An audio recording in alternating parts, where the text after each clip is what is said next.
The third point is called remember who you are. And the third point is basically a time where Paul is really encouraging Timothy, in addition to still giving instruction and things what to do. It's really a time where he really encourages Timothy. And so this can be found in verses 11 through 16, the remainder of the passage of Scripture. So I want to start off with verse 11 here. And it says, "These things command and teach." So right here, to me, it's really establishing the authority that Timothy has been given as a leader over the church of Ephesus. And I think it's really a testament to, like I said, the power that he's been given to command. In other words, you're not asking the people to obey God. You're not asking them to do these things. This is something that is a requirement, not from Timothy himself, but from God. And it requires authority to speak with authority, speak strongly. There's no room for fear. There's no room for intimidation, even though Timothy is in a difficult place. But here, Paul says these things command and teach. So you got to come with authority. You got to come with power, especially with those opposing forces, with the false teachings and everything that were in Ephesus. So it required Timothy to really get rid of that fear. And I think Paul goes further into this in verse 12, and he touches on something. He says, "Let no man despise thy youth, but be thou an example of the believers in word, in conversation, in charity, in spirit, in faith, in purity." This particular verse is so important, not just with what was going on in the scripture, but to me personally, because I'm still a young guy.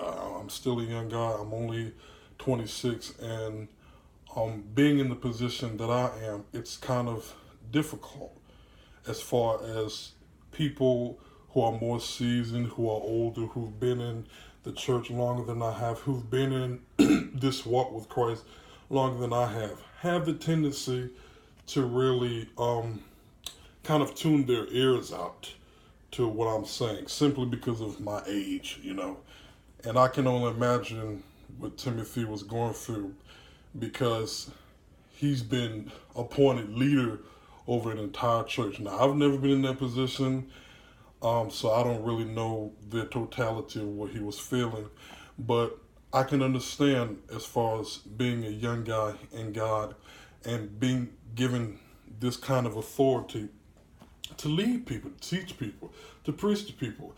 That's a difficult thing in and of itself when you're a seasoned person. But being young as well, that's very, very hard. And automatically, like I said, people tend to tune their ears out to what you're saying. And so that's why Paul is saying, okay, you have to not only, live, you got to not only say this, but you got to live it. You have to live it. In other words, let your life speak for you.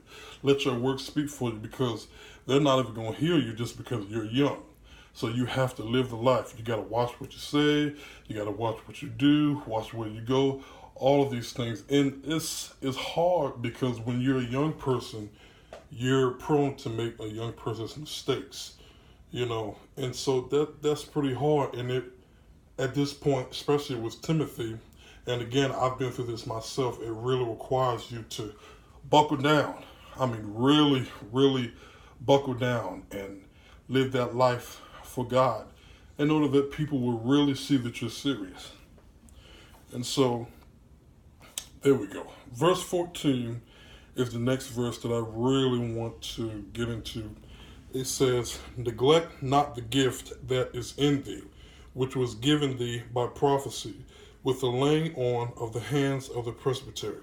So Paul here is basically telling Timothy, you are anointed. You have been given a gift. Paul has been teaching him. I'm sure his grandmother, his mother, because he was raised by his grandmother and his mother.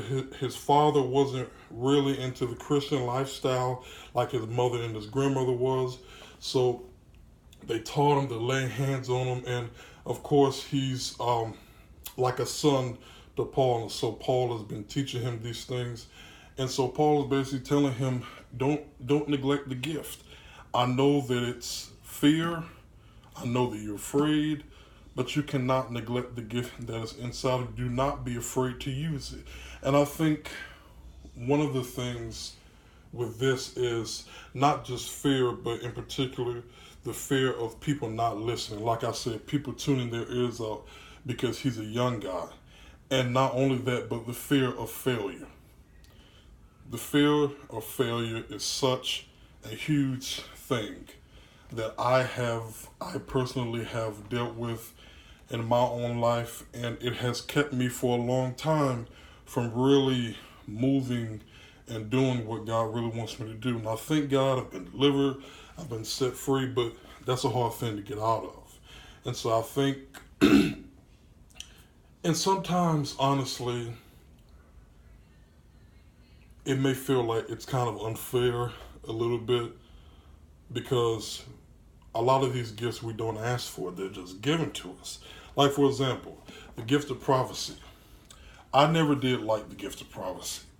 I never did like being a prophet. I still don't.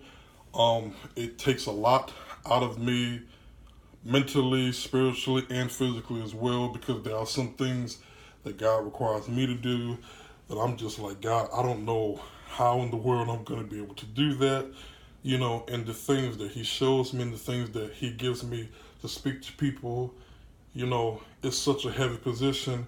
And I'm like, God, I don't feel worthy enough to do this because, number one, like I said, I'm young and I don't want to fail because this is such a heavy burden. Because with prophecy, a lot of times it could be the determining factor whether someone lives or dies. That's how serious prophecy is. But I think that even with all of that, it's still important not to neglect the gifts. I think that's still important. And I think another thing to consider too is that these gifts are not even for us, so to speak. They're for other people. You never know who God may have attached to you because of your gift. Your gift could save a lot of people. And so I think that is something else that Paul was kind of mentioning and not neglecting the gift. Hands was laid on him. He was prayed for. He was in the right position. He got all the right teaching that he needed to get. And all he had to do was get over that fear. That's all he needed to do. And walk in what God has called him to walk in.